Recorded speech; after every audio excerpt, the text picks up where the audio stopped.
2022 সালের 24 ফেব্রুয়ারি যখন রাশিয়া ইউক্রেনে অভিযান শুরু করে, সঙ্গে সঙ্গে ব্যাপক সমালোচনা আর আন্তর্জাতিক আইন লঙ্ঘনের নীতিবাক্য আওড়ানো শুরু করেছিল ইউরোপের দেশগুলো। তারা দাবি তুলেছিল একটি সার্বভৌম দেশের ওপর অন্য দেশ এভাবে বর্বর হামলা চালাতে পারে না। অথচ ভেনেজুয়েলা থেকে রাতের অন্ধকারে প্রেসিডেন্ট নিকোলাস মাদুরো ও তার স্ত্রীকে তুলে নিয়ে গেছে যুক্তরাষ্ট্র। কিন্তু এমন সময়ে নীরব নিশ্চুপ ইউরোপের অনেক দেশ। কেন এমন দ্বিচারিতা? এই দ্বিমুখী আচরণের নেপথ্যে কি? সজীব হোসেনের প্রতিবেদনে চলুন জেনে নেই। সঙ্গে আছি তামান্না খন্দকার। ইউক্রেনে রাশিয়ার আগ্রাসনের পর এখন পর্যন্ত রাশিয়ার বিরুদ্ধে 19 দফা স্যাংশন বা নিষেধাজ্ঞা দিয়েছে ইউরোপীয় ইউনিয়ন। এসব নিষেধাজ্ঞায় ক্ষতিগ্রস্ত হয়েছে বহু রুশ ব্যক্তি ও প্রতিষ্ঠান। শুধু নিষেধাজ্ঞা দিয়েই থেমে থাকেনি ইউরোপ। ইইউ ইউক্রেনকে ব্যাপক আর্থিক সহায়তাও দিয়েছে। দেশটির সেনাবাহিনীকে প্রশিক্ষণ এবং অস্ত্র, গোলাবারুদ ও সামরিক সরঞ্জামও করেছে সরবরাহ। ইউক্রেনকে কেন্দ্র করে কার্যত এক দীর্ঘস্থায়ী প্রক্সি যুদ্ধের পথে হেঁটেছে ইউরোপ। এমনকি সম্প্রতি ইউরোপের জব্দ রাশিয়ার সম্পদ ইউক্রেনকে দেওয়ার উদ্যোগও নেওয়া হয়েছিল। শেষ পর্যন্ত সব সদস্য রাষ্ট্র একমত হয়ে 90 বিলিয়ন ইউরো সহায়তা প্যাকেজে সম্মতি দেয়। প্রায় 4 বছর ধরে এভাবেই ইউরোপ ইউক্রেন যুদ্ধে সক্রিয় থেকেছে এবং রুশ প্রেসিডেন্ট ভ্লাদিমির পুতিনকে কড়া ভাষায় সমালোচনা করেছে। রাশিয়ার বিরুদ্ধে সমালোচনায় জাগ্রত ইউরোপ হঠাৎ নীরব হয়ে গেল ভেনেজুয়েলায় মার্কিন অভিযানের পর। কেউ কেউ সমালোচনা করলেও যেন মুখে রুমাল গুজে নিয়েছেন। আলো আধারী ভাষায় বলছেন, মার্কিন প্রেসিডেন্ট কাজটি করেছেন বটে, তবে ঠিক করেননি।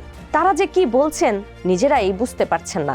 এই যেমন বেলজিয়ামের পররাষ্ট্রমন্ত্রী ম্যাক্সিম প্রিভোর্ট বলেছেন, একটি গণতান্ত্রিক এবং বৈধ সরকার ভেনেজুয়েলার জনগণের প্রাপ্য অধিকার। মাদুরোর ক্ষেত্রে তা ছিল না, তিনি অবৈধ। তাকে তার কর্মকাণ্ডের জন্য জবাবদিহি করতে হবে। তবে সব পরিস্থিতিতে আন্তর্জাতিক আইনকে সম্মান করা উচিত। তিনি ভেনেজুয়েলার মাদুরো সরকারকে অবৈধ বলেছেন, তবে ট্রাম্পের কোনো সমালোচনাই করলেন না। তার ভাবখানা এমন যেন একটুখানি আন্তর্জাতিক আইন লঙ্ঘিত হয়েছে। হামলার পরপরই যুক্তরাজ্য জানায়, ভেনেজুয়েলায় হামলার ক্ষেত্রে তাদের কোনো সম্পৃক্ততা নেই। তবে ট্রাম্পের এই হামলাকে অবৈধ বলেননি তিনি, বরং মাদুরো সরকারকে অবৈধ মনে করেন ব্রিটিশ প্রধানমন্ত্রী Keir Starmer. German chancellor Friedrich Merz সামাজিক যোগাযোগ মাধ্যম এক্সে লেখেন, মাদুরো নিজের দেশকে ধ্বংসের দিকে ঠেলে দিয়েছেন এবং এই অঞ্চলে একটি সমস্যাজনক ভূমিকা পালন করেছেন। তবে সব পরিস্থিতিতে এই আন্তর্জাতিক আইন ও জাতিসংঘ সনদের নীতিগুলো মেনে চলতে হবে। ইতালির প্রধানমন্ত্রী জর্জিয়া মেলোনির মতো ট্রাম্পের ঘনিষ্ঠ মিত্ররা আরও এক ধাপ এগিয়ে। তিনি এটিকে প্রতিরক্ষামূলক হস্তক্ষেপ বলে মন্তব্য করে বৈধতা দেন। গ্রিসের প্রধানমন্ত্রী কিরিয়াকোস মিৎসোতাকিস বলেন, মাদুরো একটি নৃশংস ও দমনমূলক একনায়কতন্ত্রের নেতৃত্ব দিয়েছেন, তবে অভিযানের বৈধতা নিয়ে মন্তব্য করার সময় এটি নয়। ইইউর পররাষ্ট্রনীতি প্রধান কাজা কালাস বলেন, ইইউ বারবার বলেছে যে মাদুরোর বৈধতার অভাব রয়েছে, তবে সব পরিস্থিতিতে আন্তর্জাতিক আইন ও জাতিসংঘ সনদকে সম্মান করতে হবে। আমরা সংযমের আহ্বান জানাই।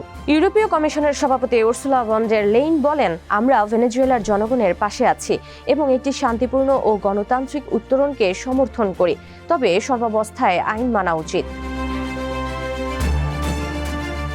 চীনের বেইজিং ফরেন স্টাডিজ ইউনিভার্সিটির ইউরোপীয় স্টাডিজ বিভাগের পরিচালক কুই হং জিয়ান বলেন, ট্রাম্পের বিরুদ্ধে প্রকাশ্যে অবস্থান নিতে অস্বস্তিতে রয়েছে ইউরোপীয় দেশগুলো। ইউরোপ ট্রাম্পের পদ্ধতির সঙ্গে একমত না হলেও তার উদ্দেশ্যের সঙ্গে অনেকাংশই সহমত, অর্থাৎ তারা মাদুরোর পতন চায়, তবে তা গণতান্ত্রিক উপায়ে। তিনি আরও বলেন, যুক্তরাষ্ট্র যদি মাদুরোর বিরুদ্ধে এমন পদক্ষেপ নিতে পারে, তাহলে ভবিষ্যতে রাশিয়া ও ইউক্রেনের প্রেসিডেন্ট ভলোদিমির জেলেনস্কির বিরুদ্ধে একই ধরনের পদক্ষেপ নিতে পারে। এই আশঙ্কাও ইউরোপকে দ্বিধায় রেখেছে।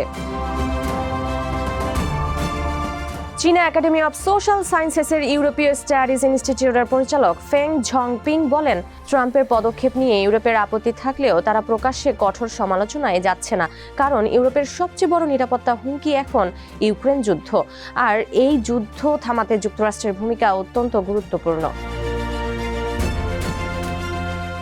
ইউক্রেন ও ভেনেজুয়েলা দুই ভিন্ন প্রেক্ষাপটে ইউরোপের দ্বিমুখী প্রতিক্রিয়া আন্তর্জাতিক অঙ্গনে ইউরোপের নিরপেক্ষতা নিয়ে প্রশ্ন তুলেছে। আন্তর্জাতিক আইন ও সার্বভৌমত্বের প্রশ্নে ইউরোপ কি নীতিগতভাবে একক মানদণ্ডে বিশ্বাসী, নাকি সবার আগে স্বার্থকে গুরুত্ব দিচ্ছে? সেই বিতর্ক আরও তীব্র হওয়ার ইঙ্গিত দিচ্ছে।